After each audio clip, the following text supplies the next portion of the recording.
Hey folks, Vortex here and welcome to my review of the EPZ or EPZ Q5. And quite a nice bit of packaging. These are a single dynamic driver per side.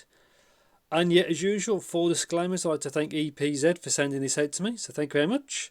I was not paid to do this video, nor thoughts and opinions are my own. And these are meant to be a Carbon Nanotube set. So, yeah, and obviously the box is actually quite big.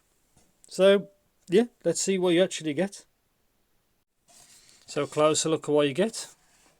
Dual cavity magnetic circuit, carbon nanotube diaphragm, 3D printed cavities, skin friendly resin material. Just like an official thing there. Sound for the custom pleasure in it. Some specs, obviously there's a graph. So 3D printed acoustic cavity, 1.2 meter cable, 4 core, single crystal copper silver plated cable. MMCX, so that's hopefully that's a good connector. We'll have a look.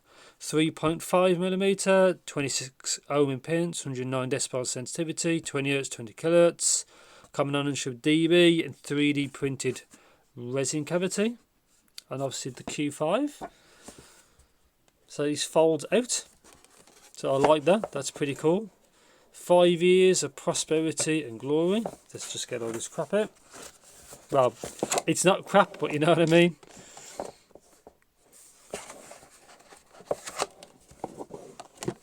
Do it that way, it's probably better.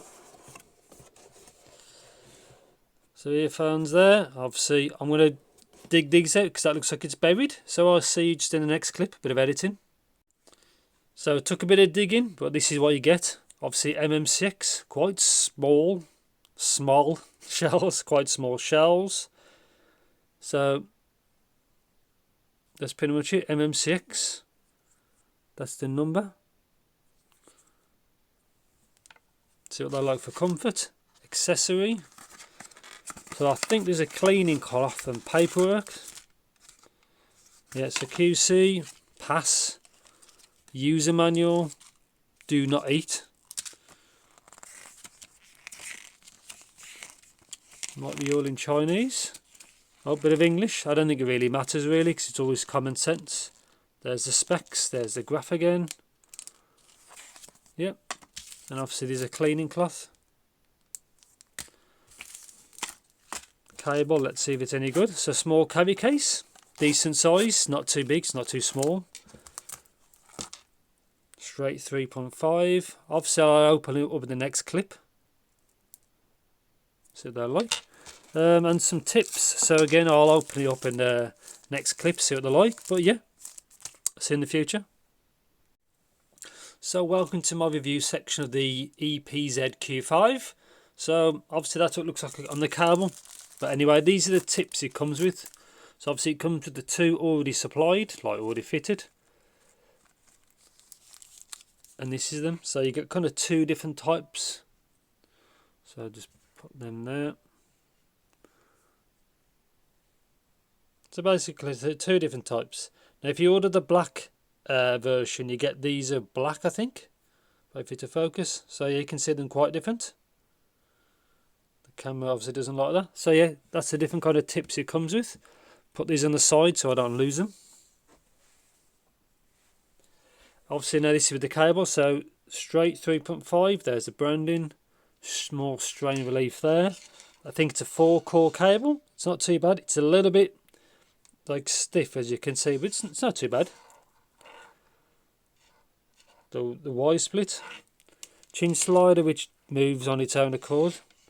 I prefer if there just isn't one, to be honest. And yeah, that's what they look like. Obviously there's a black version of these MMCX, but it seems a decent enough connector. Seems well enough made. And that's it. So let's just take these off. I'll try and with a MMCX, try and leave them on as much as possible. So take that off. Take that off. You can have a good look.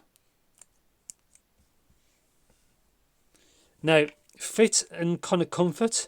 Now, these are very small, as you can see. I didn't find them that secure, but they're not heavy. These are really quite small. Took a few attempts to get the right fit because sometimes the insertion was off. You already know that when the bass response changes. But apart from that, not a bad set for actual fit. Better being too small, I think, as a shell than too large, in my opinion. Like the Hiddy's MP145s, those shells are massive, but these are the complete opposite. And that's it, really. Kind of normal looking set. So pound sensitivity on this set is actually pretty normal. I know nothing to shout about, really. Obviously, I think they are better with a better dongle DAC, if you know what I mean. The resolution goes up with device, I think, because the driver's slightly harder to power than normal, so it does scale better. So yeah, that's pretty much it. So the instrument separation and resolution is actually quite good on this set. Better than I expected, to be honest. But it does use, I think, a Carbon Nanotube driver, and they're normally quite good for as long as the tuning is good. They're normally quite an enjoyable experience from what I've tried. Yes, Soundstage and imaging is actually not too bad. Nothing crazy big, but it's pretty good. Sometimes you want a bit more air to the sound, but apart from that, it's not too bad at all,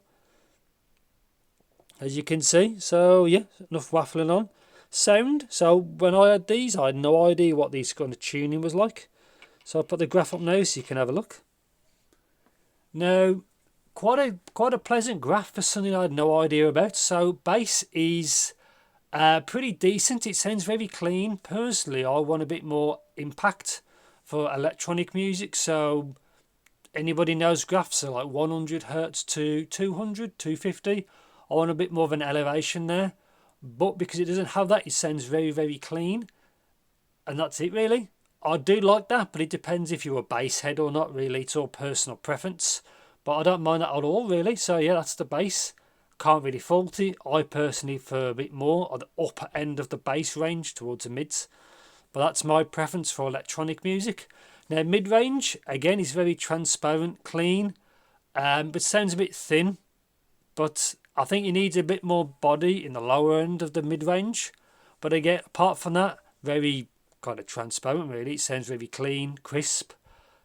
Nothing's recessed from what I could tell. And yeah, I was actually quite happy with it. As you can see, the gain is gradual to the treble, which is again what you want instead of going up like a cliff. And this isn't that. So yeah, mid-range is actually pretty good. Treble, again, not a bad set. I found this set quite balanced in its tuning.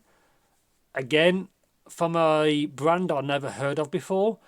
Much better tuning than I expected. Again, you probably want a bit more extension in the treble. The 8K is from the coupler, and you can see there's a big peak towards 15. I never noticed that, to be honest. Again, you want a bit more. People want a bit more air and extension, but apart from that, it's hard to fault the treble. It's all there. It's very detailed. The layering of instruments is very good, and I can't really not much to say really. It may, if you're really being picky, it may sound a bit bright, a touch. But apart from that, I couldn't really fault it. I didn't really notice any sibilance or nothing like that. Overall, quite a balanced sound. Again, I'd want a bit more, probably after that 8K to like 11, I'd want a bit more instead of just dropping off. But apart from that, not a bad set. Quite a pleasant surprise in its overall tuning. So yeah, on to the conclusion is, what do I think of these? Do I recommend these? Yes. For what they are, the price, they seem to perform very well. The driver that they use is actually very good. Not too hard to power. Good accessories overall. You get good 2 tips. Negative again is MMCX. So some people hate MMCX, some people like it. I personally prefer 2-pin. But these connectors seem to be made pretty good. So that's just a better look at them. But yeah, overall, yeah, not a bad set. So mid-range is pretty good. It just sounds a touch thin, but it is detailed. It just sounds clean. Bass, I prefer more of an impact. But again, that's my opinion. The instrument separation and details are, again, very good. Soundstage sounds pretty good. I think it's because it's probably maybe because of the open section there on the back, maybe. But yeah, I'll go happy with it. Quite a balanced set, and yeah, overall quite a not a bad tuning. I also have the G10 model, which will follow after this video as a separate thing, plus its USB interface it came with, or what was kind of bundled with. So yeah, I'll put it there instead of waffling on, but yeah, not a bad set. Quite a good surprise, really. Carbon Nanotube DD, which I've heard before in other models, performs well. And yeah, I think that's pretty much it. If you want to know anything in particular about these, please do let me know in the comments. Thanks for watching, take care, and see you in the next video.